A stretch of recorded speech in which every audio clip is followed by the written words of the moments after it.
তিন জায়গায় প্রয়োজনে মিথ্যা বলা যায়। কয় জায়গায় মিথ্যা বলতে? তাওরিয়া, মানে কথা একটু ঘুরিয়ে বলবেন। এক নাম্বার, আপনার ওয়াইফকে খুশি করার জন্য, সে একটু এরকম না বলে একটু কৌশল করে বললে খুশি হবে, ওটা বলা যায়। দুই নাম্বার, জীবন মরণের ব্যাপার, জান বাঁচানোর জন্য একটু কৌশল করে ঘুরিয়ে বললেন, এটা জায়েজ। তিন নাম্বার, দুইজন ঝগড়া লাগছে, তাদেরকে মিলিয়ে দেওয়ার জন্য কৌশল করে একটু মিথ্যা বলা, ঘুরিয়ে বলা জায়েজ। দুইজনের মধ্যে দেখলেন যে সম্পর্ক খারাপ, একজনরে বললেন, ভাই সে তো ওই দিন আপনার ব্যাপারে অনেক প্রশংসা। কি আমার ব্যাপারে প্রশংসা? তার সাথে তো আমার মারাত্মক সম্পর্ক। কি বললো? এই বললো আপনি নাকি এই করছেন ওই করছেন, অনেক প্রশংসা। লোকটার মন খুশি হয়ে যাবে তার ব্যাপারে, ঠিক কিনা? আবার তার সাথে যার ঝগড়া, ওরে যে বলুন, ভাই ওই দিন তো সে আপনার অনেক অ্যাপ্রিসিয়েশন করলো, অনেক। সে তো অবাক, কি রে বলে কি আমার? এই যে দুইজনের ব্যাপারে দুইজনের একটু ভালো ভালো কথা বলে দিচ্ছেন, একদিন দেখবেন রাস্তা দিয়ে হাঁটার সময় একে অপরকে সালাম দিয়ে ফেলছে, সালাম দিয়ে বুকে জড়ায় ধরছে, আছে না নাই? আবার মিলমিশ হয়ে গেছে। কিন্তু আমাদের স্বভাব হইলো, দুই প্রতিবেশী যদি একসাথে বসে একসাথে হাঁটে, দূর থেকে দেখলে আমাদের জলে, আছে না নাই? ঘটনা কি? এই দুইটার মধ্যে এত মিল কে? এই দুইটার মধ্যে গিরিঙ্গি লাগানো যায় কিভাবে?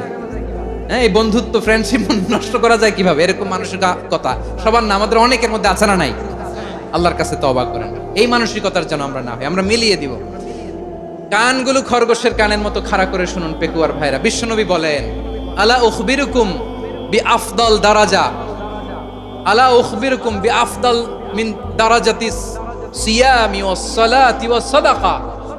হে আমার উম্মতেরা, নামাজ, রোজা, দান, দেখেন নামাজ, রোজা, দানের চেয়েও বড় কোনো শ্রেষ্ঠ ইবাদতের কথা আমি কি তোমাদের বলবো না? সাহাবারা তো অবাক, বলে কি নামাজের চেয়ে বড় ইবাদত, রোজার চেয়ে বড়, দান করার চেয়ে বড় ইবাদত? সাহাবীরা বললেন, বালা ইয়া রাসূলুল্লাহ। নবী বলেন, বিশ্বনবী বললেন, নামাজের চেয়েও বড়, রোজার চেয়েও বড়, যাকাতের চেয়েও বড়, সাদাকার চেয়েও বড় একটা ইবাদত আছে, আমি কি তোমাদের বলবো না?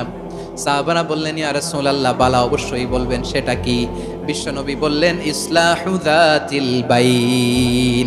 দুইজন যখন ঝগড়া লেগেছে, তোমার দুই ভাই যখন ঝগড়া লেগেছে, এই দুইজনের মধ্যে বিরোধ মিটিয়ে মীমাংসা করে দেয়া হচ্ছে সবচাইতে সেরা কাজ। দুইজন ঝগড়া লাগছে, ইসলাহু যাতিল বাইন, দুইজনের মধ্যে মিলিয়ে দেয়া, এটা নামাজ, রোজা, সাদাকার চেয়ে বেশি সওয়াব। সুবহানাল্লাহ, এত আস্তে, হ্যাঁ?